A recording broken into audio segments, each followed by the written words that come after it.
मर्ज करती है बजट से वो ये है कि इकनॉमी की जो ग्रोथ रेट है जो अभी अनुमानित की जा रही है 7.4 तक जा सकती है, उसको किसी भी कीमत पर बनाए रखने की चेष्टा है। 7.4 तक तो जाने की उम्मीद नहीं है, लेकिन 6.5% भी हो जाए तो ये सरकार के लिए बधाई की चीज़ होगी। तो उस नज़रिए से कई उपाय किए हैं। तो जो संभावनाएं ही कितनी थी ये देखने की चीज़ है। जहाँ जहाँ अनटैप्ड एरियाज़ हैं, जैसे टूरिज़्म को इन्होंने आइडेंटिफाई किया एज एन अनटैप्ड एरिया, जहाँ से कमाई की संभावना है।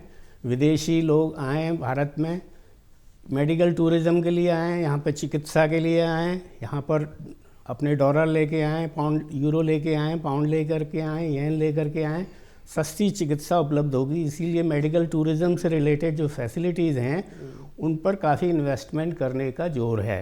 कहने का तात्पर्य यह है कि जहाँ इंडिया की ओरिजिनल स्ट्रेंथ लाई करती है, जहाँ ओरिजिनल स्ट्रेंथ है हमारी, वो स्ट्रेंथ अभी अनटैप्ड है, अभी इसका हम पूरा इस्तेमाल नहीं कर पाए हैं, उधर जोर देने की कोशिश की गई है। तो उसमें एक सबसे बड़ा एरिया मेडिकल टूरिज़्म का है। इसके अलावा टूरिज़्म को सचमुच में काफ़ी बड़े पैमाने पर ये ध्यान देने की कोशिश की है कि टूरिस्ट सर्किट नई नई डेवलप करेंगे, जहाँ पर उत्खनन हो रहे हैं, जो हमारे बहुत पुराने प्राचीन खुदाई होती है और पुरानी सभ्यताओं के बारे में पता लगता है। ऐसे साइट्स को भी आमंत्रित करने के लिए, विदेशी पर्यटकों को आकर्षित करने के लिए, जिससे कि फॉरेन कैपिटल देश में आए। बिल्कुल। ललन प्रसाद सर, हम लगातार एआई का जिक्र कर रहे थे, एआई पर फोकस रहेगा और बजट में दिखा भी। ये एक आप सेटिस्फैक्टरी पॉइंट कह सकते हैं कि एआई पर पूरा फोकस है और सरकार समझ रही है। एग्रीकल्चर के सेक्टर में भी एआई की अहमियत को समझ रही है सरकार। देखिए, एआई का प्रयोग उस बजट में कई जगह दिखाया गया। जैसे शिपिंग में, मरीन इंडस्ट्री में आप देखिए उन्होंने दिखा कि किस तरह से वो रेगुलेट करें, तो उसमें एआई की मदद ली जाएगी। एग्रीकल्चर में एआई की मदद ली जाएगी, इंडस्ट्रियल प्रोडक्शन में एआई की मदद ली जाएगी।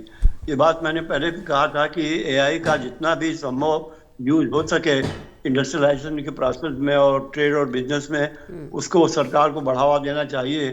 तो फॉर्चुनेटली इस बजट में उसके लिए उन्होंने प्रोविजन किया है और इससे लगता है कि सरकार इस मामले में सजग है कि एआई फील्ड में हमको लीड दिखानी है और इसके लिए प्रयास इस बजट के अंदर है। जो एलोकेशन है वो अच्छा है, अच्छा एलोकेशन है और एक डायरेक्शन गवर्नमेंट ने दिया है कि हम एआई के विकास में आगे बढ़ रहे हैं।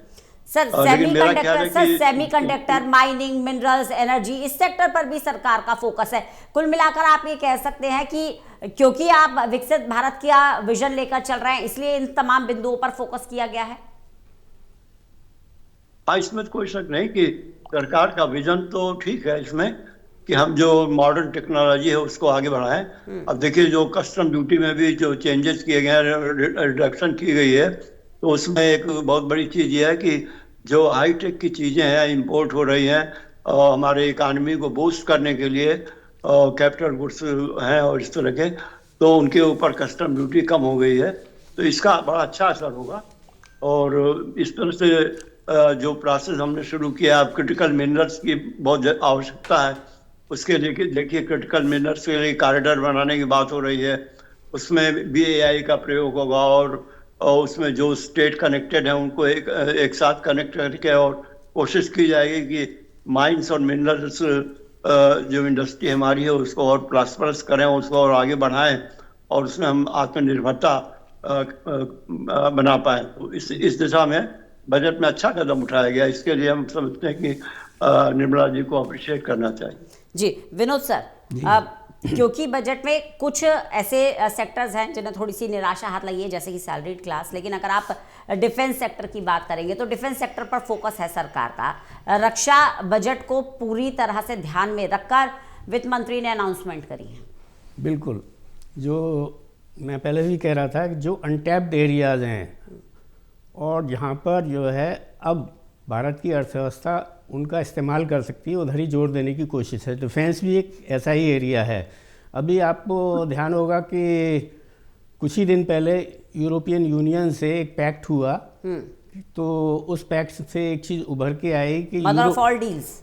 मदर ऑफ ऑल डील बोला, लेकिन मेन चीज़ उसमें थी डिफेंस से रिलेटेड एक जो है कि यूरोपियन यूनियन चूँकि अमेरिका से अलग अपनी रक्षा व्यवस्था कायम करना चाहता है, अमेरिका कह रहा खुद इस बात के लिए जोर देता है कि यूरोप अपनी रक्षा का इंतजाम खुद करे, हम क्यों जो है नाटो के ज़रिए और शामिल होकर के उसमें इतना पैसा खर्च करें। तो $800 बिलियन का 3 साल अगले 4 साल के अंदर यूरोपियन यूनियन का डिफेंस के सेक्टर में खर्च करने का है। हिंदुस्तान के लिए बहुत बड़ी अपॉर्चुनिटी है कि यहाँ पे हम डिफेंस